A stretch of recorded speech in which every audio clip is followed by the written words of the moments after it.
All right, so hey there, you guys. I'm here to talk about textual rhetoric and what it is. So, textual rhetoric at its basic is what a text tells you, what it says, how it says it. This is the type of rhetoric you're used to interacting with.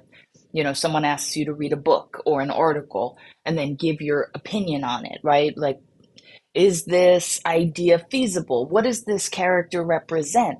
How is this film working to portray X theme, right? And a lot of times we'll rely on dialogue, we'll rely on um, description if it's a written text rather than a film, right? So textual rhetoric is what something says. Now, this is where we take colors off the table, we take fonts off the table. That influences how we perceive it, but in a visual way, not in a textual way. Okay, so it's about what our source is saying. Now, some of you, actually, hopefully, all of you, have realized that your chosen website for this class, either We Found Fido or Global Warming Consortium, is a scam. Okay. You knew I wrote them, I created them for you. And the reason for doing that is because I wanted to have a website. I'm going to put that in air quotes, but we're using them as websites. A website that would challenge you to overcome your pathetic response, right? Your response with pathos, the emotion that you want to get invested, overcome what you're seeing and reading that's working together to persuade you emotionally and dig in to see if that persuasion is hiding something. Okay. Last year, I got caught by a scam. It wasn't like a super bad scam. I didn't, there was no like identity theft involved. It was just something that was, put out into the world, and I didn't ask enough questions. Okay. I didn't. And so I ended up wasting some money, which was a big bummer. But you know what? Like, whatever. I think it was like 40 bucks. Like, not the end of the world, but like, that's my 40 bucks. Okay. And it got me thinking, if I could fall for this, and I have been trained to find this, but I was complacent and didn't do any digging into it, what about people that aren't necessarily trained for this?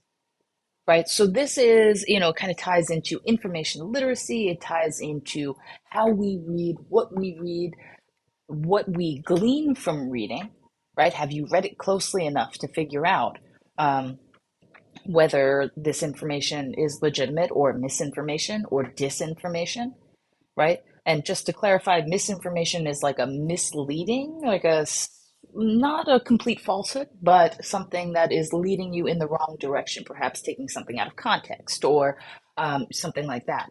Disinformation is a complete incorrect statement with no support.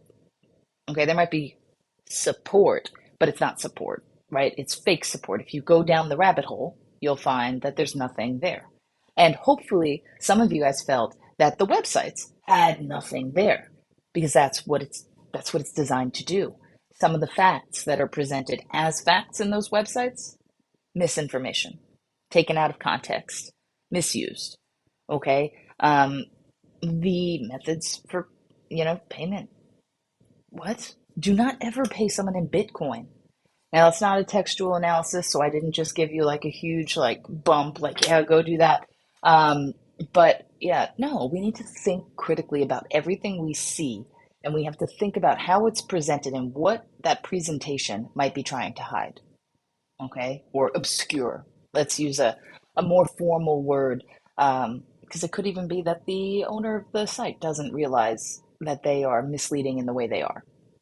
Okay, so that is textual rhetoric. You will find a lot of information about that in our readings for class in week 4.1, right? The discussion specifically of print or textual analysis, what you read, will really dig into the content of textual analysis and textual rhetoric and how it's used. But just know ethos is still present, right? We use ethos in our writing. And I took a couple of examples from our reading for today, which was why rational people buy into conspiracy theories, that I wanted to point out. So, we talked about it a little bit in class in previous weeks, but a really good use of ethos is like we're not all going to know the experts that you're talking about, right?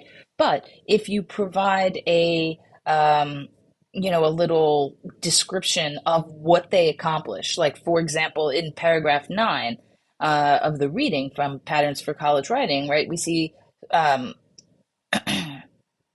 Catherine Olmsted, a historian at the University of California, Davis, says, and that's a description that brings ethos. We wouldn't know who Catherine Davis on her own is, so that doesn't matter.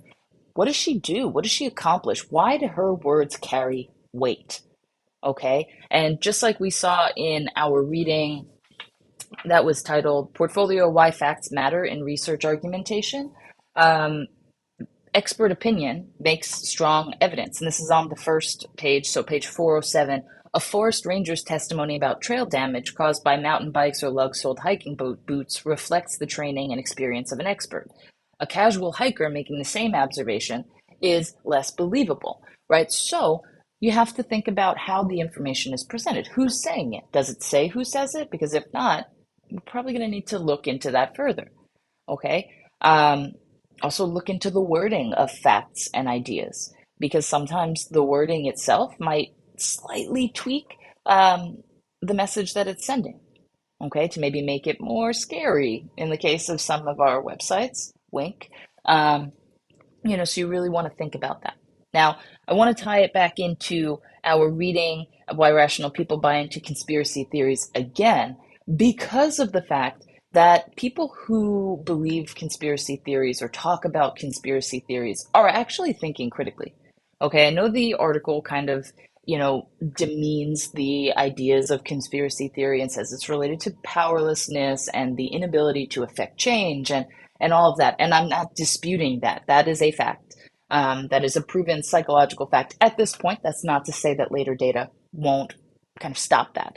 But, the things that they talk about, the examples, okay, let's say, for example, the one that they mention in paragraph 14, African Americans who believe AIDS is a weapon loosed on them by the government, remembering the abuses of the Tuskegee experiment, are less likely to practice protected sex.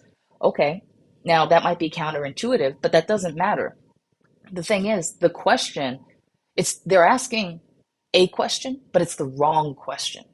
Okay, conspiracy around this, like, yes, we should be hypercritical. Yes, groups who have been negatively impacted by misinformation, disinformation, by racist behaviors in the past should be more critical. I know I would be. It's just the question that's asked, right? Okay, so why? The question should be, why is it that African Americans are more likely to contract AIDS, right? And that then brings the question of like adequate health care. Is there adequate health care? That's something to look into. Spoiler alert, a lot of times no, right? It could even be, like there are many different avenues. And the conclusion that's come to is often with conspiracy the easiest solution. And I'm not using that example solely. If we look a little bit later on in that same paragraph, if you believe that governments or corporations are hiding evidence that vaccines harm children, you're less likely to have your children vaccinated. Okay, the question is not, okay, do vaccines harm children? The question stems from, what is in vaccines, and do we have adequate transparency to know what's in vaccines, right? And the question of transparency is something that pharmaceutical companies have been fighting forever, right? They want to keep that information. For example, my mom's on a medication that costs like $5,000 a month. The company who makes it refuses and keeps fighting in court to keep their formula secret so that no generic can be produced, so that, hey, surprise, these people who need it and their insurance companies are forced to pay $5,000 a month, right? That's a lot of money in their pocket, a lot to fund new stuff. So the question of transparency is a far larger one that then you can pick apart, right? Just like the question about the relationship between African Americans and AIDS is a far larger issue that we can break apart, okay? the question of, um, hey, I don't know what's in vaccines. I'm not getting my kids vaccinated. As we see in paragraph 14 again, the result, pockets of measles and whooping cough infections, and a few deaths in places with low child vaccination rates, right? So these conclusions that we jump to, okay, we don't know what's in a vaccine, so the vaccine must be bad, right? It's a fair one, but it's not that it must be bad, right? It's just that we don't have enough information to determine whether a vaccine is bad or not. So the question that you have to ask this statement, okay, why is it that, people believe these companies are withholding information? Now you can dig in, okay? So we all have a conspiracy that, maybe could be plausible. Maybe, right? We might not even realize they're conspiracy. But they are things that we need to dig into further to understand further, and we do that using textual analysis. Okay? A lot of times, the initial response to a conspiracy theory is pathos, right? We go with an emotional response and we make a choice. But we don't need that pathos to do it. We should be driving it more with logos and ethos, right? To be more rational. Okay, so I just wanted to kind of use why rational people buy into conspiracy theories as a little bit of a touchstone for this. But your biggest asset for textual rhetoric is going to be those two PDF readings. Of course, you can see other examples of this in the readings that we utilized or that we read for this week. But in terms of concrete information that you can use to inform your ideas for SA2, those PDFs that I posted on Blackboard is the way to go for those. Okay, check out the examples, see how to put it into practice, but use these for your own content and generating ideas and developing them. All right, so thank you guys so much. I will see you in the next video.